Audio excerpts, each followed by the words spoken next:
estamos numa série de mensagens onde nós estamos falando a respeito do Deus verdadeiro. O Deus verdadeiro. E eu queria continuar essa série de mensagens com você essa noite. Queria falar a respeito de mais um ponto específico, a respeito de idolatria. Quando nós pensamos em idolatria, geralmente nós achamos que os evangélicos não idolatram, não têm idolatria. E nós nos equivocamos quando nós consideramos dessa forma. Adorar ou idolatrar, o ter um ídolo, não é somente aquele que se prostra diante de uma imagem, diante de uma escultura. Nós podemos ter ídolos plenamente estabelecidos em nosso coração. E é um texto que eu queria ler com você essa noite. Nós vamos ler vários textos essa noite. E eu queria trazer à memória dos irmãos um texto que está lá em Ezequiel 14. Se você puder abrir a sua Bíblia comigo. Ezequiel capítulo 14. Nós vamos ler alguns versos aqui que o profeta nos diz a respeito da palavra de Deus. Ezequiel 14.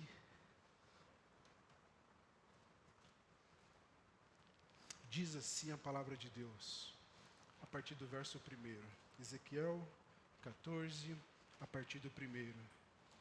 Então, alguns dos anciãos de Israel vieram e se assentaram diante de mim, diante do profeta. Quem que se assentou diante do profeta? Eu queria que você já entendesse isso comigo. Quando ele fala anciões, ele está falando dos líderes daquele povo. Então, os líderes daquele povo se achegaram diante de Ezequiel, se assentaram diante dele, e a palavra do Senhor veio a mim. Aleluia, tão bonito isso, né? A palavra do Senhor veio a mim. Eu gosto muito, e a gente vai ler um texto hoje que fala a respeito de Elias e Eliseu, e a alcunha ali, o jeito que eles se referem a Eliseu e a Elias é o homem de Deus. Isso é muito bonito. Olha só, a palavra do Senhor, a palavra de Deus veio a mim dizendo: Filho do homem, estes homens, quem? Os líderes. Estes homens levantaram ídolos dentro do seu coração e puseram diante de si o tropeço que os leva a cair em iniquidade. Aonde que estavam os ídolos? Incrustados em seu coração. Altares em seu coração. É isso que o profeta diz para nós. Nós muitas vezes recriminamos alguém que idolatra um jogador de futebol. Achamos, idolatria hoje é você adorar um jogador de futebol, é adorar um cantor, é você ter pessoas em que você ali deposita certa euforia. Mas ao longo do Velho Testamento, Deus, quando Ele fala de idolatria, Ele não está falando apenas sobre imagens de escultura. Necessariamente Ele está falando sobre uma condição que está incrustada no nosso coração.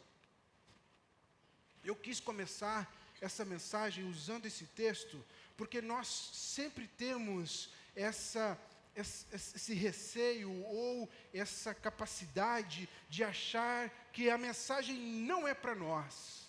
Eu queria que essa noite você entendesse, que você orasse ao Espírito Santo de Deus, para que, assim como o salmista ora, orássemos também essa noite: Senhor, sonda o meu coração, vê se há em mim algum ídolo escondido diante de quem eu me prostro, diante de quem eu coloco a minha segurança, diante de quem eu coloco toda a minha felicidade e satisfação. Os ídolos, eles não estavam no coração do povo. O ídolo estava no coração dos anciões. Isso significa que, mesmo nós, mesmo você que é um crente velho já está há muito tempo conhecedor da palavra, muito tempo comungando na igreja, mesmo nós precisamos fazer, de vez em quando, revisões em nossa vida, para verificar se isso aqui não está ocorrendo em nossos corações também. Vou ler novamente o verso 3. Filho do homem, estes homens levantaram ídolos dentro do seu coração e puseram diante de si o tropeço que os leva a cair em iniquidade. Será que eu deveria permitir que eles me consultem?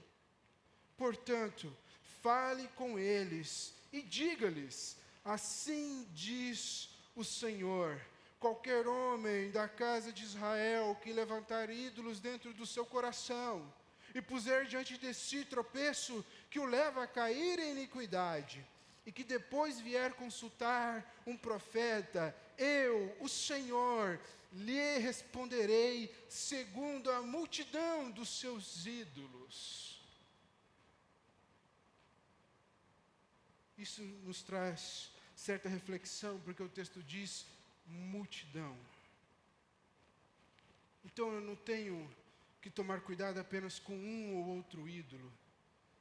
Vários ídolos podem se instalar no meu coração. E quando ele diz esse texto, ele diz assim: vou te responder segundo a multidão dos seus ídolos. É como se Deus fizesse assim para nós: eu vou te responder segundo a multidão do seu pecado. Isso é muito pesado, irmãos. Nós podemos repousar na graça de Cristo, de que Deus não nos responde e de que Deus não nos avalia ou condena segundo a multidão dos nossos pecados. Amém? Mas o texto dá para nós uma grave, dá para nós ele chama a nossa atenção de uma forma extraordinária para analisarmos o nosso coração. Porque se Deus fala dessa forma, é porque isso é muito, mas é muito mal aos olhos do Senhor. Tanto é que os 2 primeiros, ou os 3 primeiros mandamentos, falam a respeito de idolatria. O primeiro deles diz o quê? Ame ao Senhor teu Deus, teu único Deus. Não tenha nenhum outros deuses diante de ti. E aí, só então, ele faz referência a imagens de escultura. Nós precisamos analisar o nosso coração, nós precisamos checar o nosso coração. Nós já falamos aqui sobre dois desses ídolos falsos, desse Deus falso, como é que costumamos chamar? O Deus falso do amor romântico, o Deus falso do dinheiro. Nós sabemos que o amor não pode dar para nós o que Deus pode nos dar, amém? O seu cônjuge, por mais fantástico que ele seja, ele não é capaz de substituir Deus. E por isso a nossa confiança, a nossa alegria, a nossa segurança, ela está em Deus e não em uma pessoa. O nosso filho, o nosso pai, todas as pessoas que nos cercam, são muito importantes para a nossa vida, nós devemos cuidar de todas elas, mas se por um dia ou por algum momento da nossa vida perdemos elas, isso não é questão para desespero, porque a nossa vida está firmada em Deus, aquele que pode, tem todo o poder para nos satisfazer completamente, para dar sentido para a nossa vida. Como nós falamos do dinheiro também. O dinheiro é um Deus falso que se apresenta para nós com a intenção, com ali o objetivo de nos dar segurança. Mas nós sabemos também, e o texto que o Eli leu aqui foi muito próprio para isso, ele diz claramente, Jesus dizendo, tolo, O dinheiro que você tem não pode te acrescentar um segundo na sua vida. O dinheiro que você tem não pode fazer com que uma pessoa te ame. O dinheiro que você tem não pode, em outras palavras, dar vida ou dar morte. O dinheiro não pode ser a nossa segurança. Eu queria falar hoje de um outro ídolo. Na verdade, eu já comecei a introduzir esse assunto no nosso culto de ceia, no culto passado, quando nós falamos da doxologia final da oração do Pai Nosso. Entregamos a Ele, ou reconhecemos que dele é o reino, o poder e a glória. Eu queria falar hoje a respeito de um ídolo que muitos de nós desprezamos, não nos atentamos a ele, que é o ídolo do sucesso.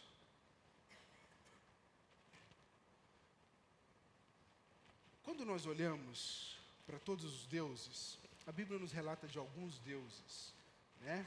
Dagon, fala de Moloque, fala também de Baal. Algum desses deuses, né, eles têm alguma relação com algo específico, ou a prosperidade, ou a proteção. Quando nós olhamos para a mitologia grega, nós olhamos também dessa forma, né? Como que a mitologia tinha? A deusa Afrodite, a deusa Artemísia, o deus Demétrios, o deus Zeus. Cada um desses deuses representava alguma coisa que a pessoa tinha, o que ela queria, na verdade.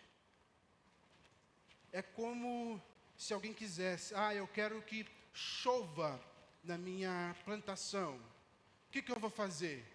Eu vou buscar o Deus da agricultura, eu vou buscar o Deus da chuva ou da natureza, alguma coisa assim. Eu quero ficar bonito. Eu quero ter um cônjuge. E aí você busca aquele Deus. Hoje em dia, nós não buscamos esses deuses. Ou nem mesmo os gregos buscam esses deuses. Mas, se você quer ficar bonito, o que você faz hoje? Vai para uma clínica de estética. Você acha que o ídolo foi removido? O nome dos deuses, o nome que era dado, não usam mais. Mas esses ídolos continuam existindo ainda hoje. Ainda hoje há pessoas que sacrificam para esses ídolos. Eu me lembro de um pastor falando a respeito de sucesso financeiro, sucesso profissional. E ele diz assim: o Deus do sucesso profissional até hoje exige sacrifício humano, sacrifício de crianças. Não é que alguém pegue o seu filho e coloque no altar para o Deus do sucesso e sacrifique o seu filho para o Deus do sucesso. Embora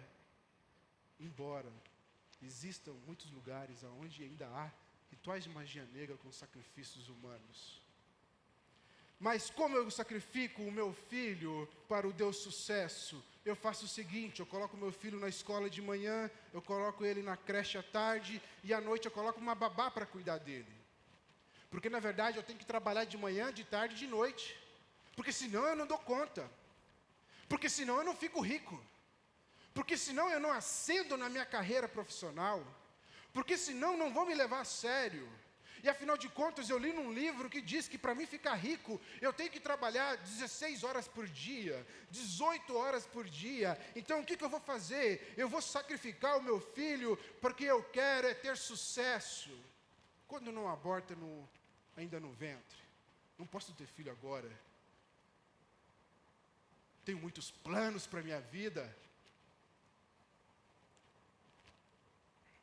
Nós nos enganamos achando que não se fazem mais sacrifícios a Moloque, a Dagon, a Baal ou qualquer outro deus falso que existe. Ainda há sacrifício. E olha só, Tim Keller diz que todos os ídolos, todos os ídolos, os deuses falsos, exigem muito sacrifício. Muito. Eu fui concurseiro. E o concurseiro, o que ele quer? Ele quer passar um concurso bom para ter segurança. Eu quero um cargo onde não pode me mandar embora. Eu pensava assim também. E aí o concurseiro faz o quê? Estuda de manhã, de tarde e de noite, se possível. Se trabalha de manhã, de tarde, à noite estuda, madrugada estuda. Ele abre mão da família, ele abre mão de lazer, ele abre mão da obra de Deus, porque ele está sacrificando um tempo precioso para o Deus que ele está perseguindo. Isso eu digo em todas as áreas. Em todas as áreas, nós estamos dispostos a fazer sacrifícios ao Deus que se instalou no nosso coração. O Deus do sucesso, ele tem esse costume de pedir um sacrifício muito alto. E ele escraviza o nosso coração. Salmo 115, que foi a primeira série de mensagens que nós fizemos aqui no começo da Betel a respeito de idolatria, o salmista diz muito claramente: torne-se como eles, aqueles que o adoram. Quando eu me prostro a um ídolo, quando eu me prostro a alguma coisa, eu estou me escravizando.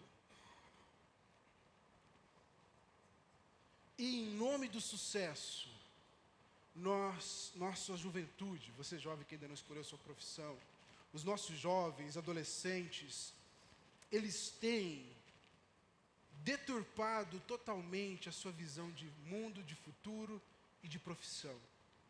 Hoje não se escolhe mais profissão de acordo com o benefício que ela pode trazer para a sociedade. Hoje se escolhe profissão quanto que ela paga. Nós procuramos livros que ensinem como crescer financeiramente, como crescer profissionalmente. Nós procuramos profissões que pagam bem. E há inúmeros estudos dizendo que o maior mal hoje no mercado de trabalho são pessoas que trabalham sem nenhuma satisfação. Quem trabalha por dinheiro, quem volta a sua vida para dinheiro, não tem satisfação no trabalho. Deveríamos escolher o trabalho por qual prisma, por qual ângulo, qual é o norte que deve nos orientar? Aquilo porque eu nasci para fazer. Porque, na verdade, se eu faço bem feito aquilo que Deus me criou para fazer, eu vou ter um certo tipo de sucesso, não vou ter? Se eu faço bem feito alguma coisa que Deus me criou para fazer, se eu sou excelente naquilo que Deus me criou para fazer, ainda que não seja uma profissão que pague muito bem, mas eu sendo referencial, isso aqui vai me sustentar. Mas nós sacrificamos tudo a um sonho. É o sonho de, olha só, eu ouvi um testemunho esses dias de uma pessoa que abandonou um emprego bom que ela tinha. Ela trabalhava no escritório, andava com boa roupa, né? Sempre com roupa social, gravata, terno, sempre bonitinho. E trocou o emprego que ele tinha para trabalhar num serviço braçal. E ele diz assim: andar bonitinho e gomadinho não me fazia feliz. Era só status. E o emprego que eu tenho hoje paga até mais e me traz uma realização muito maior. Muitas pessoas procuram um emprego, trabalho, por status, por questão financeira. Isso pode revelar para nós um ídolo no nosso coração. Eu queria ler um outro texto com você. E ele está lá registrado para nós em Lucas capítulo 18. ainda vai ser um texto introdutório, mas Lucas 18, o texto diz assim para nós. Lucas 18. Certo homem de destaque. Essa é a parábola, ou é a história, não é parábola, perdão, é a história do jovem rico. Ela é retratada em 3 textos. Em Mateus 19, Marcos 10 e Lucas 18. Nos outros 2, não é usado esse termo, homem de destaque. Lucas dá ênfase para isso aqui. Ele era um homem acima da média. O jovem rico era um homem acima da média. Olha só. Certo homem de destaque perguntou a Jesus: Bom mestre, que farei para herdar a vida eterna? Que farei para herdar a vida eterna? Muito da nossa mentalidade de fazer vem por causa do Deus sucesso. Nós estamos sempre com essa percepção de que nosso valor depende de sermos bom em alguma coisa, excelente em alguma coisa. Nós temos essa percepção de que eu preciso justificar a minha existência nesse mundo. Eu preciso ser bom em alguma coisa, eu preciso ser referência. Na verdade, muito é falado isso, né? Seja referência, você tem que ser o melhor da sua área. Olha só, eu até acho que não há problema com essas palavras, com essas frases. Qual que é o problema do ídolo? O ídolo sempre pega alguma coisa boa, o ídolo sempre é uma coisa boa, que se instala em nosso coração e vira o centro da nossa vida. Quando nós falamos de dinheiro, dinheiro é ruim? Quando nós falamos de relacionamento amoroso, ter um bom cônjuge é ruim? De forma alguma. É bênção de Deus para nós. A palavra de Deus diz assim: Deus é aquele que nos enriquece. A palavra de Deus diz assim, que uma boa esposa é um presente grandiosíssimo de Deus. Não há problema com essas coisas. O problema é quando essas coisas são o centro da nossa vida, elas são a nossa segurança, e eu não posso perder aquilo. A minha vida se justifica porque eu tenho aquilo, porque eu sou aquilo. Esse é o problema do ídolo. É diferente do pecado. Eu queria corrigir isso. Olha só. Às vezes nós costumamos falar assim, né? Ah, o pecado é bom. Eu não sei se toda vez o pecado é bom. Pode ser algo que dê prazer. Às vezes o pecado dá prazer. Mas eu não posso colocar como afirmativa 100% de algo que não é 100%. Ídolos, na sua maioria das vezes, são bons. Pecado uma coisa, idolatria uma outra coisa. E por que nós temos facilidade de justificar a idolatria? Porque nós sempre olhamos pelo lado bom, pelo lado bonito. Olha só, eu não idolatro o meu trabalho. Eu só procuro ser o excelente. Só que para você ser excelente, você tem que trabalhar 12, 14, 15 horas por dia. Você tem que abandonar outras coisas. Nós temos esse costume de pegar, e é sempre assim, pegamos coisas boas e colocamos no centro da nossa vida.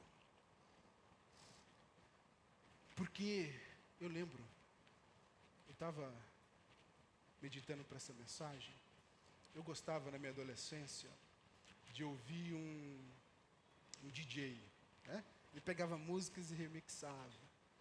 E aí, esses DJs, eles têm palavras-chave, assim, como se fossem uns slogans. Aí, o DJ que eu gostava, o slogan dele era assim: DJ tal é o máximo. E aquilo me fascinava. E por muitas vezes eu queria ser o máximo. Eu queria que as pessoas olhassem para mim e dissessem: Alexandre é o máximo.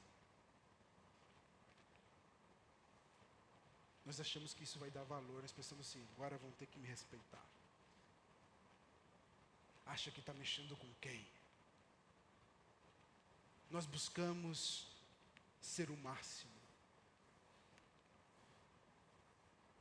E isso se transfere para a nossa espiritualidade. Nós achamos que temos que merecer a bênção de Deus. Nós achamos que Deus não ouve aqueles que não se sobressaem. Nós achamos que Deus, e somos ensinados assim, de que Deus favorece aqueles que se destacam. Nosso senso de realização se transporta para a religião. O jovem rico diz isso: o que farei para herdar a vida eterna? O que farei para herdar a vida eterna? Há alguma coisa que você pode fazer?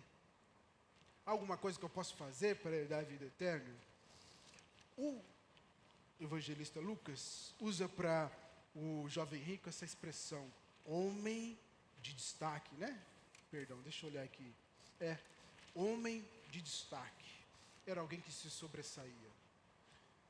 Nós olhamos para essa parábola, perdão, não sei porque eu estou falando que isso aqui é parábola.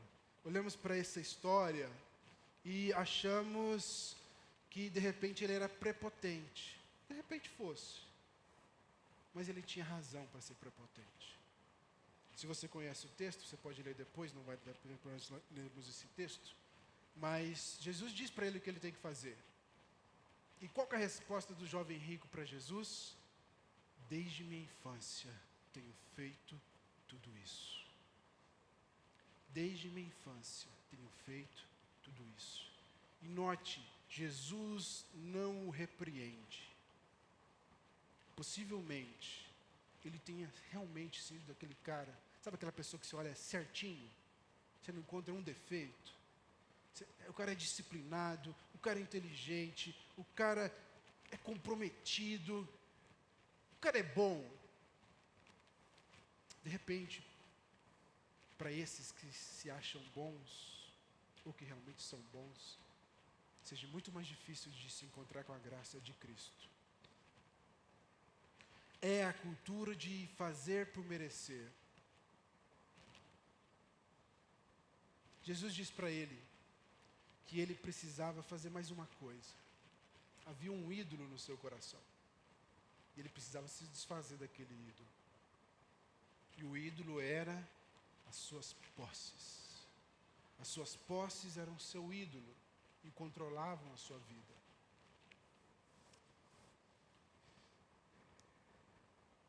E há um texto que eu queria que você lesse comigo, ainda nesse capítulo 18, que é a partir do verso 24. Diz assim Jesus. Jesus vendo, olha só, Jesus vendo que o jovem rico não conseguiu se desfazer do ídolo do seu coração, porque a resposta dele para Jesus é nada. Ele não responde Jesus. Ele só sai cabisbaixo. Aí Jesus diz, Jesus, vendo assim triste, disse: como é difícil para os que têm riqueza entrar no reino de Deus. Por que é difícil que quem tem riqueza entre no reino de Deus?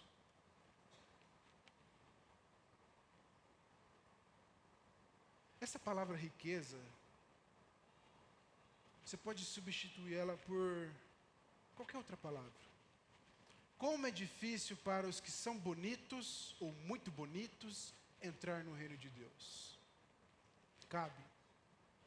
Como é difícil para os que são muito bons, têm sucesso, têm relevância, aqueles que são expert em alguma coisa, entrar no reino de Deus. Porque o problema aqui não é só as riquezas. O problema aqui é a idolatria.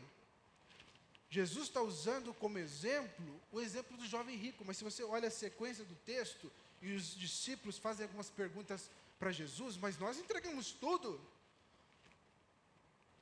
E eles respondem certo. Nós entregamos tudo.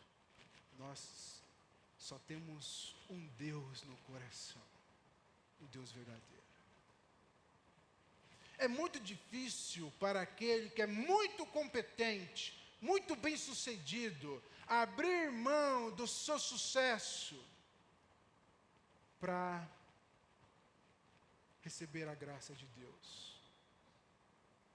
E há um texto, e esse sim nós vamos meditar com mais profundidade essa noite, e ele está lá no livro de 2 Reis, uma história que você conhece. Eu queria fazer contigo uma releitura essa noite.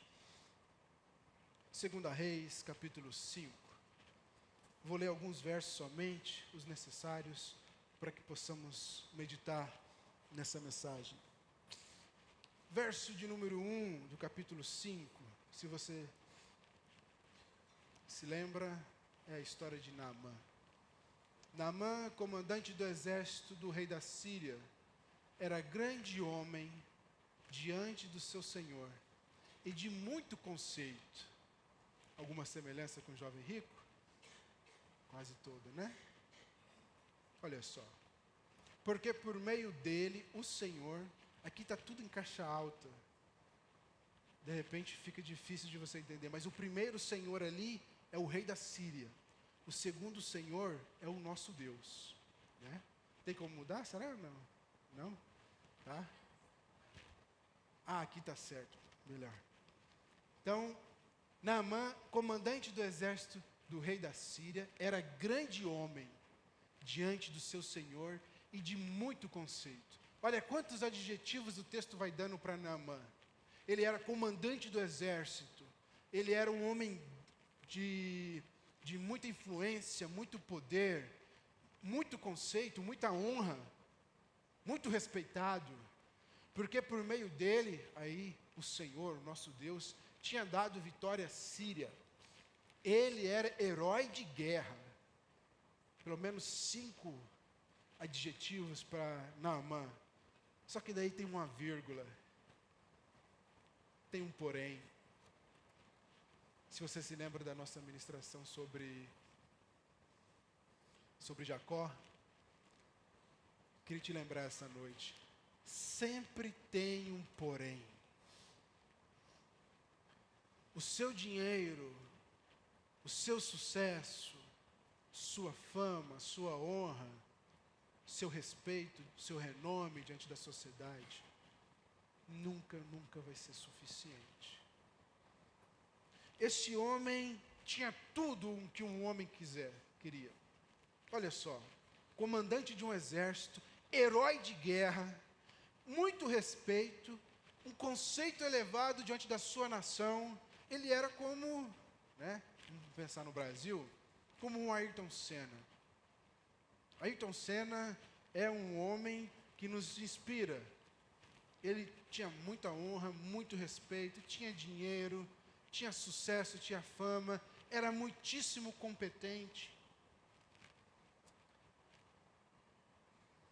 Só que tudo isso que ele conquistou ao longo da vida não era suficiente. A lepra era uma doença de pele, né, equiparada à hanseníase, que não tem cura. E é uma doença contagiosa.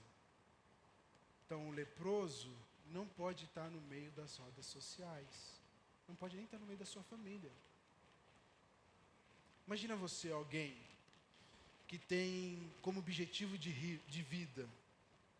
Eu falo porque eu já tive, e só falo aqui porque já venci, em nome de Jesus. Eu vou estar naqueles grandes jantares. Meu nome vai estar, né, eu tinha um sonho de ser juiz. Meu nome vai estar aqui, aqui no fórum, né? Eu vou andar na alta sociedade, eu vou ter influência sobre as pessoas, de certa forma, poder sobre as pessoas. Aí você luta para ascender na coluna social. Luta, se sacrifica, engole muitos sapos, empurra outros para debaixo do tapete, come o pão que o diabo amassou. E aí quando você chega lá, onde você acha que é o ápice, onde você acha que o seu sonho foi realizado, sua competência foi finalmente premiada, você tem uma doença que te exclui desses círculos sociais que você tanto perseguiu. Ele não podia fazer uma refeição com a sua família. Penso eu que devia ter muito medo e receio de passar isso para os seus familiares. Ele tinha muito respeito, mas não podia usufruir de tudo isso. Esse é o retrato de alguém que alcança o sucesso e descobre ao final de que o sucesso não é tudo o que um homem precisa. O texto continua dizendo: tropas saíram da Síria e da terra de Israel, levaram cativa uma menina que ficou ao serviço da mulher de Naamã. Um dia, a menina disse à sua senhora: quem dera o meu senhor estivesse na presença do profeta que está em Samaria. Ele o curaria da sua lepra. Então Naamã foi contar isso ao seu senhor, ao rei, dizendo: assim e assim falou a jovem que é da terra de Israel. O rei da Síria respondeu: vá, eu enviarei uma carta ao rei de Israel. Então Naamã partiu e levou consigo 340 quilos de prata. Será que ele era rico? 72 quilos de ouro e 10 mudas de roupa. Vamos para a leitura por aqui. Olha só, ele tinha lepra. Ele escuta a criada da sua esposa falando de uma possibilidade de cura. Ficou redundante, mas uma possibilidade de cura. De repente ele já devesse estar tão desesperado que ele se apega a ela. O que ele pensa com a sua mente carnal? Para mim ir para Samaria, eu vou usar do meu prestígio. Afinal, eu tenho muito conceito diante do rei. Vou pedir para ele mandar uma carta para o rei de Israel. Ele vai ter que me curar. Não somente uma carta do rei da Síria.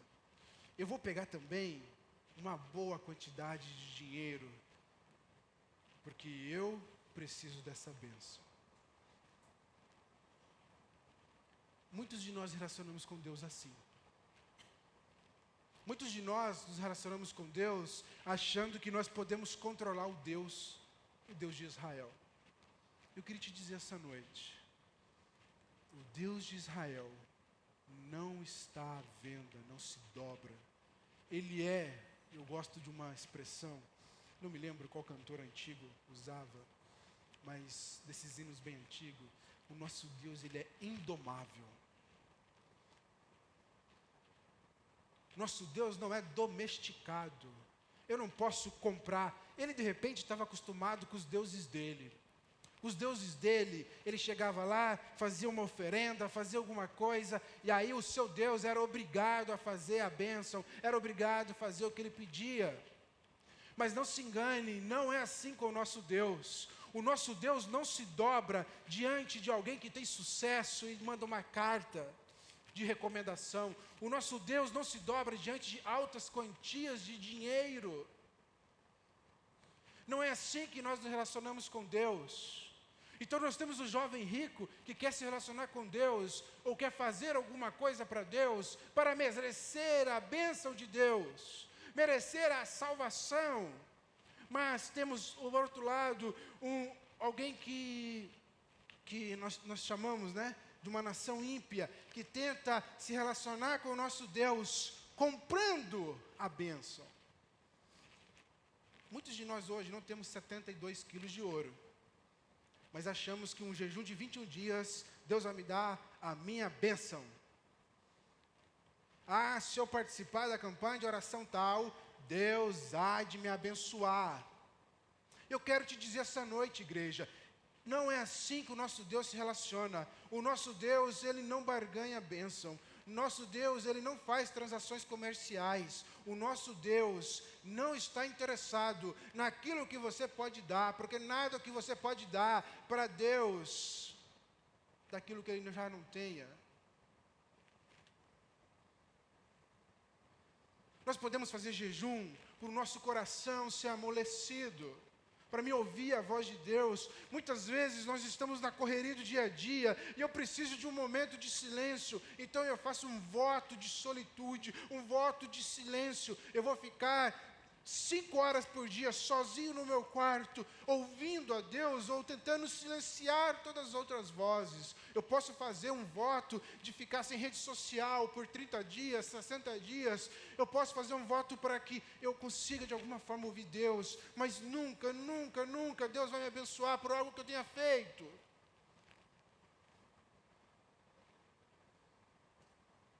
Ele achou que a carta do rei ia ser suficiente. Não, na verdade não achou não. Ele garantiu com mais uma quantidade de ouro e prata e mudas de roupa. E ele acha que o Deus de Israel vai atender o seu pedido. Aqui tem um outro problema também, porque muitas vezes nós queremos controlar o Deus de Israel, o Deus Todo-Poderoso, para que Ele nos dê alguma coisa que satisfaça o nosso coração. Nós achamos que podemos controlar Deus, e na verdade nós queremos controlar Deus, porque nós queremos que Ele satisfaça os desejos do nosso coração. Usamos esse verso, usamos este salmo de forma inadvertida. Nós falamos, Deus vai satisfazer os desejos do nosso coração, e achamos que Deus somente está para isso, para satisfazer os desejos do nosso coração. E nós precisamos entender a teologia bíblica como um todo, imaginando que muitos dos nossos desejos não devem ser satisfeitos, porque eles são para nós uma ruína. E é muito bom que Deus nos satisfaça todos os desejos do nosso coração. E que, graças a Deus, nós temos um Deus forte, um Deus de pulso firme, um Deus que sabe o que é melhor para nós. Ele não é um papai bobão. Muitas vezes eu me recrimino por isso, porque às vezes eu sei que eu tenho que ser duro com a minha filha, eu sei que eu tenho que dizer não, eu sei que tem que fazer assim, mas na verdade eu sou muito mole. Mas nosso Deus não é um Deus mole. Ele chega com a carta para o rei de Israel. E aí, o rei desespera. O rei começa a rasgar sua roupa. Nesse sentido, ele rasga a roupa como sentido de humilhação, de contrição, de desespero. Ele rasga sua roupa e, por acaso eu sou Deus? Para dar cura para você? Por acaso, e é essa expressão que é escrita, por acaso eu sou Deus para dar vida e morte? Ele se desespera com aquela carta. Para a sorte dele, tinha um homem de Deus em Samaria. Eliseu fica sabendo. E ele manda uma recada para o rei. Rei, por que você desespera? Rei, por que rasgou sua roupa? Manda esse caboclo aqui. E ele vai ver que há homem de Deus em Israel. Isso é muito forte.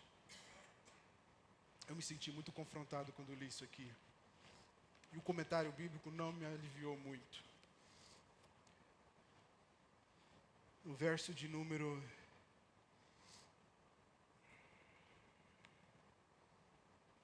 8. Mas quando Eliseu, homem de Deus, nossa, isso aqui é o máximo. Homem de Deus, quiser nós sejamos reconhecidos dessa forma também. As pessoas olharem para nós e falar, Ele é um homem de Deus, ela é uma mulher de Deus. Ouviu que o Deus de Israel, ouviu que o rei de Israel, havia rasgado suas roupas e mandou dizer ao rei: por que o Senhor rasgou as suas roupas? Deixe-o vir a mim, e ele saberá que há profeta em Israel. Nós precisamos ter essa ousadia e falar: há profeta na minha casa, há profeta na minha igreja, há profeta nessa cidade. Nós precisamos, como foi cantado aqui, nós precisamos ter esse desespero por sermos representantes de Deus. Não é esse o tom da mensagem, eu vou passar por isso. Mas Naamã vai até ele. Naamã, um homem importante, ele acha que o profeta vai receber ele na porta. O profeta vai, de repente, fazer algum tipo de honraria. E o profeta, propositadamente, não o recebe. O profeta, o que o profeta faz? Manda o servo ir. Ele fica irado com aquilo, porque o profeta, por mão do servo, manda ele dar 7 mergulhos no Rio Jordão. O nacionalismo dele exacerbado, ele diz assim: não há rios melhores lá na Síria. O profeta nem veio falar comigo. Porque o profeta, propositadamente, desfaz de Naamã. Você tem carta do rei da Síria? Muito bom. Você tem 72 quilos de ouro? Não funciona assim com o Deus de Israel. Ele não é um benzedor. Ele não é um feiticeiro. Os milagres não estão à venda. É pela graça. E aí ele quebra Naamã. Tem que correr. Ele quebra Naamã. Por quê? Porque Naamã é o homem de sucesso. Naamã é alguém que tem recomendação do rei, tem muita fama, tem muito prestígio, tem muito dinheiro. Naamã é um herói de guerra. Se você olha para frente, os servos de Naamã chegam para Naamã e falam assim: ora, se o profeta tivesse dito para você fazer uma coisa difícil, o senhor não faria? Em outras palavras, que farei eu para herdar a vida eterna? Eu tenho que fazer alguma coisa. Eu tenho que merecer ser salvo. Eu tenho que ter algo difícil para me fazer. Deus tem que ficar na minha mão. Na verdade, Deus não pode me dizer não. E é esse o grande problema nosso. Quando nós temos um ídolo, nós não queremos o não de Deus. Nós não queremos que Deus diga não para nós. Então eu vou fazer um jejum, eu vou fazer uma oferta, eu vou colocar uma oferta gorda no gasofilácio, porque Deus tem que me dizer sim. Algumas igrejas dizem, né? Coloque Deus na parede. Tudo isso é a tentativa de tentar controlar Deus. Só que Deus diz sim e Deus diz não como lhe apraz. Ele não é obrigado a dizer sim para ninguém. Ele não é obrigado a dizer sim se você coloca 72 quilos de ouro aqui. Ele não é obrigado a dizer sim se você é um homem bem-sucedido, se você é um juiz, se você é um político. Não importa quem você seja. Ele diz sim, ele diz não, e ele diz conforme a sua soberania. Ele não está adstrito, ele não está amarrado a qualquer coisa que nós façamos. Ele não é o nosso devedor. Ele não é o nosso devedor. Ele não deve para ninguém, porque ninguém pode comprar nada. E aí, aquele homem bem-sucedido, que nem teve a oportunidade de apresentar sua carta para o profeta, que não recebeu. Aquele homem bem-sucedido, que não teve nem a oportunidade de entregar o dinheiro, porque o profeta não quis saber. Aquele homem bem-sucedido, que não teve nem a oportunidade de fazer alguma coisa difícil, para chegar na sua terra e falar: estou salvo, estou curado, mas eu fiz por onde, eu me sacrifiquei. Tem pessoas que falam assim, eu sofri tanto. Tem pessoas que usam o sofrimento como forma de barganha com Deus. Eu quero te dizer essa noite, eu por muito tempo fui um vitimista. E a gente acha, não, Deus vai ver o meu sofrimento. Deus vai ver como eu estou passando necessidade. Deus vai fazer alguma coisa. Mas nem o nosso sofrimento é capaz de dobrar Deus. A minha filha me dobra. É só ela cair uma lágrima, fazer alguma coisa. Mas Deus, você pode chorar o rio.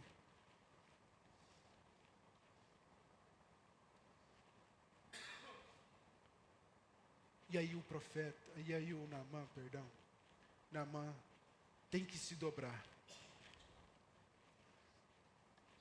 E olha como Deus é um Deus de graça. Porque aquele alto comandante do exército, ele tem que ouvir 3 servos. Imagina a sociedade. Nós estamos falando de sucesso. Ele está no topo do sucesso. Ele tem que ouvir a ralé. Primeira é a serva que diz para ele onde tem cura. Depois é o servo de Eliseu que tem que ir e dizer para ele onde ele vai ser curado. E depois os servos dele que tem que ajudar ele a dobrar o coração dele. Mas se ele tivesse te pedido uma coisa difícil, você faria. Ele pediu uma coisa tão simples, por que você não pode fazer? O homem da alta sociedade teve que ouvir, Deus usou pessoas que ele desprezava. No final, você sabe, ele desce e mergulha 7 vezes. E o texto diz que ele sai com uma pele parecida de um recém-nascido. Ele fica maravilhado com aquilo. E aí o que ele faz? Volta para o profeta. Agora ele não quer mais comprar a bênção. Agora o coração dele está agradecido. Tanto é que a declaração dele é uma declaração muito forte. Agora sei que o Deus verdadeiro é o Deus de Israel. Esse é o Deus verdadeiro. Todas as outras religiões, há alguma espécie de barganha. Em todas as outras religiões, você tem que fazer alguma coisa para merecer. Todas, sem exceção. Por quê? Porque todas essas religiões são frutos da mente humana.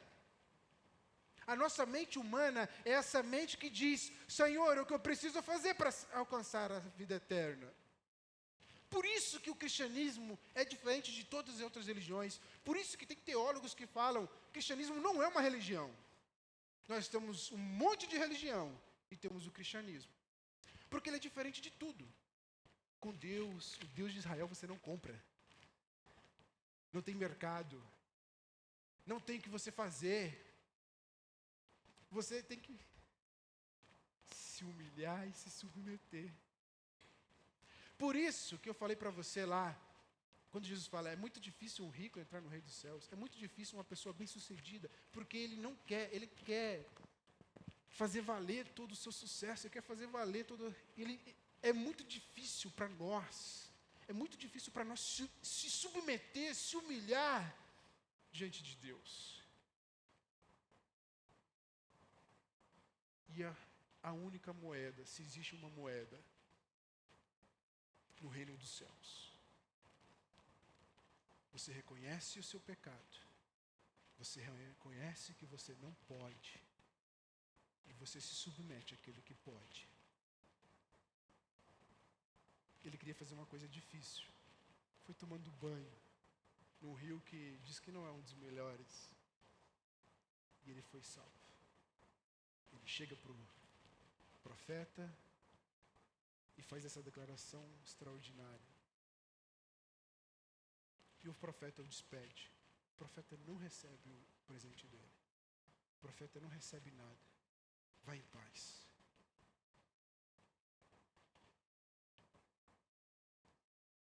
poderia terminar esse relato sem falar de uma das personagens principais desse texto, que é a serva. Lembra que a gente leu lá no verso 3? Ela diz assim, a serva, ela diz assim: oxalá meu Senhor estivesse diante do profeta em Samaria. O texto fala de dois tipos de pessoas. O que tem muito sucesso, que está no topo da sociedade, que precisa de Deus. E aquele que está na mais ralé, que também precisa de Deus. O sucesso, ele pode ser um ídolo para nós, porque nós confiamos a nossa segurança nele. A falta de sucesso pode ser um ídolo para nós, porque ele representa para nós a nossa insegurança. O grande problema, muitas vezes, de quem não tem, de quem não nasceu num berço de ouro, de quem não tem muitas oportunidades, é ele querer ascender essa escada. Ele quer deixar de ser servo, ele quer ser senhor. Muitos coaches usam a rodo o exemplo de José. Já vi muitas mensagens da prisão ao reino, do poço ao reino. E nós temos que tomar cuidado com isso. Porque se porventura você hoje esteja na situação de Naamã, você precisa se submeter e se render ao Deus Todo-Poderoso. Tirar esse ídolo do seu coração. Mas se você está no lugar dessa serva, põe para mim o verso, só para... É o verso de número 3. Se você está no lugar dessa serva, você também precisa se submeter a Deus. Quando nós estamos no mais baixo nível social, nós temos algumas tendências. A primeira, de cegamente querer ascender. E aí fazemos das tripas ao coração. Há uma outra questão. Muitas vezes nós nos enchemos o nosso coração de rancor e ódio. Vou te contar um pouquinho dessa menina. Eu queria te pedir a paciência no culto de hoje. A gente vai passar um pouquinho, mas tenho certeza que a gente vai concluir. Essa menina, ela provavelmente, tem duas hipóteses, né? Os teólogos discutem duas hipóteses. Ou, está me incomodando um barulho, é meu próprio barba aqui. Ou os seus pais foram raptados e vendidos como escravo, e ela estava na casa de Naamã. Ou ela viu os seus pais morrerem. Ah, que está incomodando muito agora. Ou ela viu os seus pais morrerem. Ela tinha muita oportunidade de ficar calada. Ela tinha muita oportunidade de não falar para o algoz da sua família, que estava morrendo vivo, estava se desfazendo vivo, deteriorando vivo, de que tinha uma solução para o seu problema. Ela podia ter ficado quieta. Ela podia ter curtido a pena de Naamã. E muitas vezes nós fazemos isso. Eu queria falar com você essa noite. Olha só. Por mais terrível que uma pessoa seja, alguém que é nascido de novo não deseja a sua morte. Não deseja a sua destruição. Sempre há espaço para o perdão. Ela tinha a possibilidade de olhar para ele e ver o seu corpo desfazendo e comemorar por dentro. Bem feito. historiadores dizem que essa menina devia ter entre 12 e 16 anos. É uma adolescente. Devia passar por poucas e boas na casa de Naamã. Mesmo assim, ela fala com amor e compaixão. Porque, olha só, a gente tem que aceitar injustiça calado, apático? Não. Nós temos que aceitar as injustiças sociais sem fazer nada? Não. Olha só, se você conhece a Bíblia, se você conhece o que Cristo disse para nós, principalmente o que está resumido no Sermão do Monte, devemos nós buscar justiça social. Justiça social e perdão não são irreconciliáveis, mas são condicionantes. Só deveria procurar justiça social alguém que já conseguiu perdoar o seu agressor. Quando acontece uma morte no trânsito ou uma morte injusta, o que as pessoas fazem? Primeira coisa, os amigos, familiares. Eu vi esses dias, eu estava lá em Cuiabá, o motoboy tinha sido, a expressão é assassinado mesmo. O motorista do carro foi muito imprudente. E aí tinha uma passeata lá dos motoboys, revoltados com aquilo. E a placa que eles usavam é Justiça Já. Será que é justiça que eu procuro? Ou é vingança? Eu acho que é vingança. Você tem que sofrer do mesmo jeito que você me fez sofrer. Você tem que pagar pelos seus pecados. Ora, agora eu sou Deus?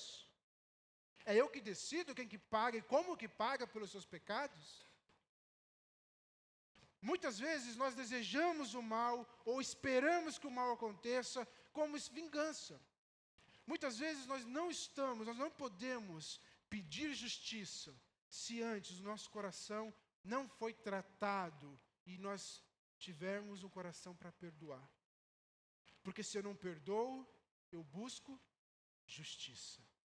Perdão, vingança. Vingança. A palavra de Deus diz assim: minha é a vingança. Eu faço justiça. Só está na condição de pedir justiça alguém que já teve o coração limpo e já experimentou o perdão e já perdoou. Vou trazer para o relacionamento um minutinho. Olha só. Se você não perdoa o seu cônjuge por alguma coisa que ele fez,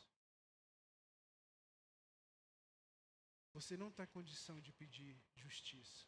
Porque na verdade o que você quer é vingança. Primeiro, condição para me exigir justiça é que eu tenha perdoado. Essa moça, ela perdoou. Tanto é que ela dá para esse marechal a oportunidade de ele alcançar ali a cura. E na verdade, nós vemos de ponta a ponta na Bíblia, de ponta a ponta, nós vemos a figura do servo sofredor. Essa menina, ela foi um exemplo de um servo sofredor. É fácil você liberar perdão? Sejamos honestos. Alguém que te fez mal financeiramente, alguém que abusou de você, alguém que te maltratou, alguém que te traiu, alguém que te abandonou, não é fácil perdoar. Não é fácil deixar para lá.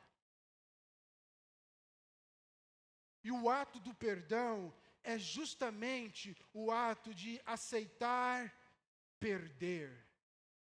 Perdão, perder. Vou usar um mecanismo financeiro para ficar claro para você. O Naldo colocou aqui a respeito do perdão no culto, acho que retrasado, né? Ele foi perdoado. Quando você perdoa uma dívida, quando ele perdoou aquelas duas pessoas que deviam para ele,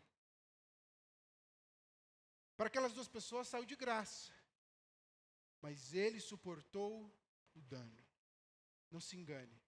diante de uma injustiça, sempre alguém tem que suportar o dano, sempre alguém tem que perder. Então, no casamento, o que é perdoar? Eu não posso exigir que o meu cônjuge muda, eu não posso exigir o melhor tratamento, eu não posso exigir nada, eu tenho que decidir perder.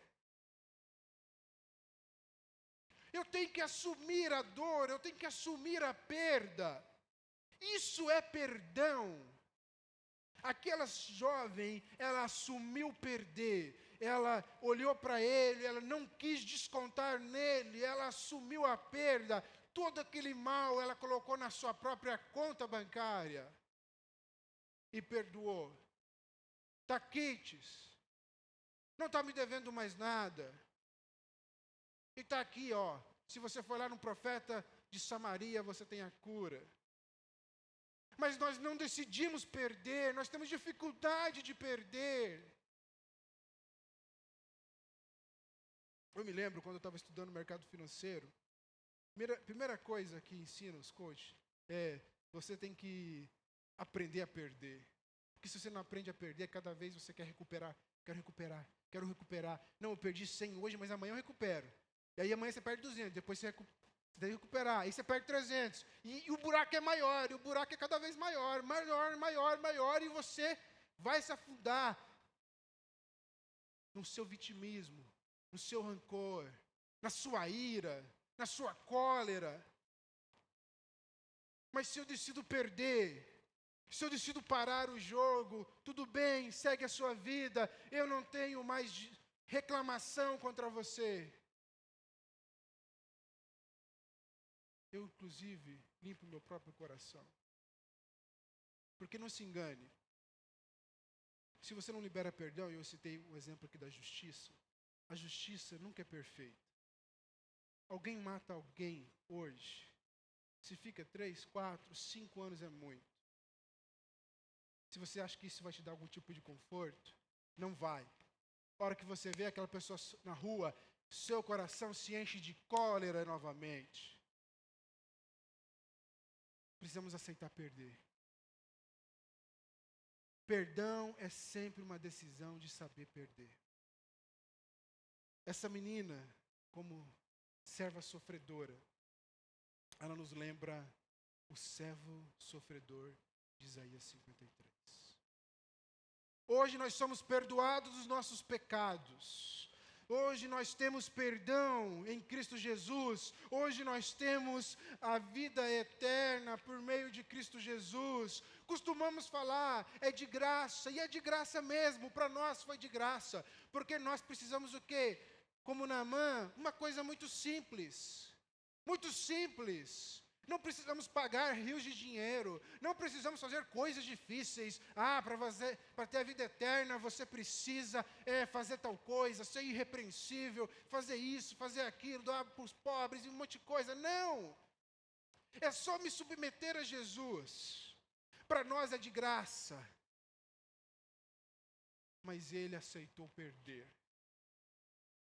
Jesus perdeu. Quando Ele perdoa, Ele perde. Quando Ele perdoa, Ele tem que entregar a sua própria vida. Primeiramente, entregar o seu reino, porque Ele estava no céu com o Pai, no seu relacionamento perfeito.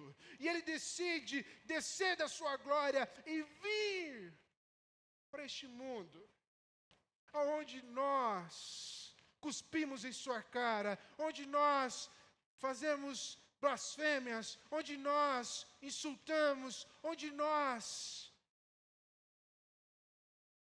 não abrimos espaço para Ele. Mesmo assim, Ele aceitou vir e perder. Deus, em Jesus, mostra para nós que o perdão é sempre perder. E Ele perdeu por nós. Por isso nós precisamos ter grande valor na salvação. Por isso nós precisamos ter grande valor na obra da cruz. Porque é de graça. Mas mesmo sendo de graça para mim, eu não vou andar no pecado, eu não vou andar na idolatria, eu não vou andar levantando altares a outros deuses no meu coração. Porque o meu Senhor se pôs no lugar de um servo sofredor, porque por meio da sua perda, para que eu tivesse a vida eterna. E toda vez que você decide perder, você só está falando assim: eu faço isso porque Cristo perdeu uma dívida muito maior por mim.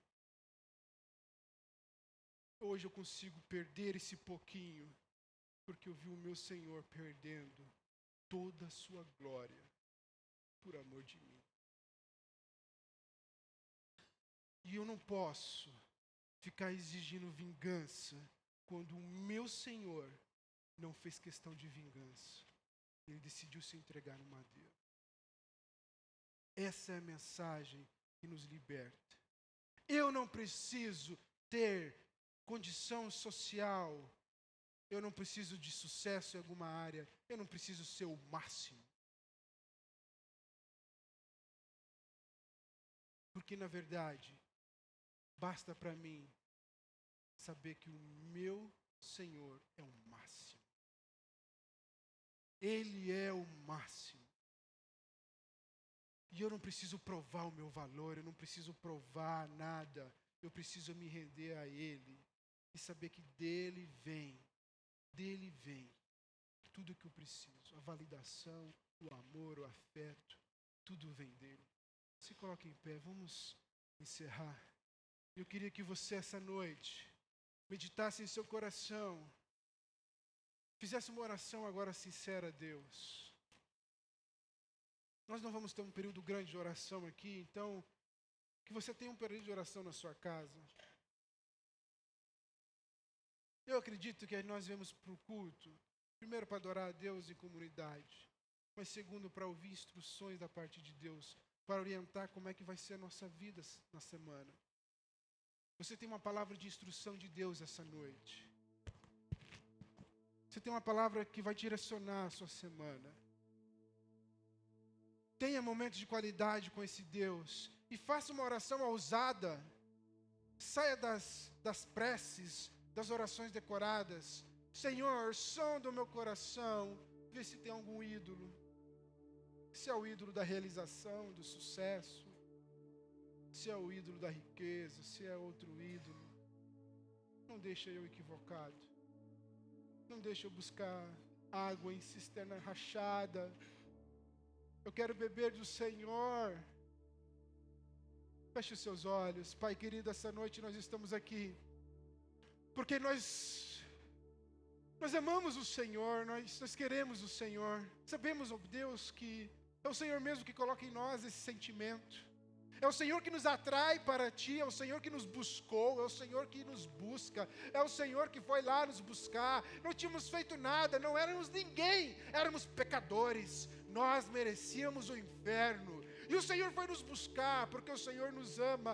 O Senhor nos amou com grande amor, entregou o Seu Filho por nós, para que tivéssemos vida e vida eterna. Ah, Pai querido, nós estamos aqui essa noite porque nós desejamos mais do Senhor. A verdade, ó Pai, que é o Senhor que nos satisfaz, é o Senhor que nos dá satisfação, é o Senhor, ó Deus, que nos dá a identidade de filhos, que faz com que nós possamos, ó Deus, desistir de qualquer reputação. Se nós buscamos excelência, não é para buscar honra diante dos homens, é porque o Senhor é excelente e o Senhor exige coisas excelentes. Se nós queremos fazer o bem, não é para conseguir honra diante dos homens. Oh Deus, nós nunca colocamos o carro na frente dos bois. Nós queremos, ó Deus, que o Senhor seja sempre o centro das nossas vidas. Se porventura não temos agido assim, ajude-nos, ó Deus, a corrigir o nosso caminho essa noite. Oh Deus, que o Senhor sempre esteja em primeiro lugar.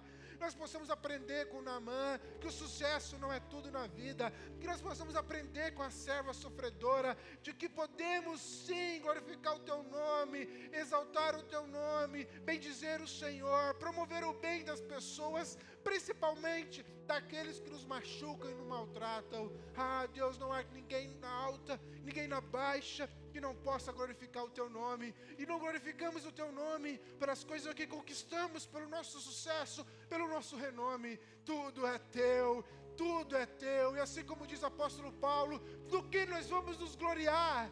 Do que eu posso me gloriar se tudo que eu tenho, se tudo que eu recebi é do Senhor? Ah, Pai querido, eu não vou me gloriar em nada do que eu faça, eu não vou gloriar em nada do que eu fiz, eu não vou me gloriar em quem sou, eu me glorio nisto, que é de conhecer o Senhor e ser o teu filho, lavado pelo teu sangue, remido dos meus pecados, pela obra de cruz, pela obra de Jesus ali no Calvário. Ah, Pai querido, a minha glória é o Senhor, a minha glória é o Senhor é a minha recompensa, o Senhor é o meu galardão, o Senhor é aquilo que me dá satisfação. Ah, Pai querido, nós queremos cada vez mais exaltar o Teu nome, mostrar, ó Deus, que somos homens de Deus nessa terra, há profeta, há sacerdote, aqui nessa cidade, aqui nessa igreja, aqui nas casas representadas. Oh Deus, o Teu nome vai ser entronizado, a bandeira de Israel, a bandeira do Deus de Israel, melhor dizendo, ela vai estar estampada. Ah, louvamos o Teu nome. Ah, Tu és o nosso Deus. Pedimos a Ti, ó Pai, porque de Ti vem a provisão, é o Senhor que nos enriquece, não é o trabalho que nos fadiga, não é o nosso muito labor, de Ti vem toda a provisão que necessitamos. O Senhor é o que protege as nossas vidas, protege as nossas casas, dando diante de Ti, ó Pai, o Senhor nos protege.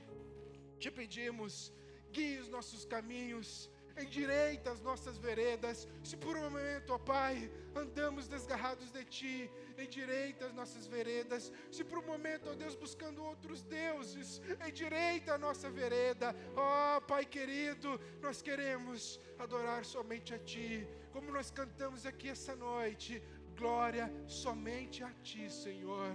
Oh Deus, a Ti a honra, a Ti oferecemos esse culto de louvor, a Ti oferecemos as nossas vidas em consagração. Recebe, ó Deus, o nosso louvor, recebe, ó Deus, o nosso culto diante de Ti, e vive entre nós.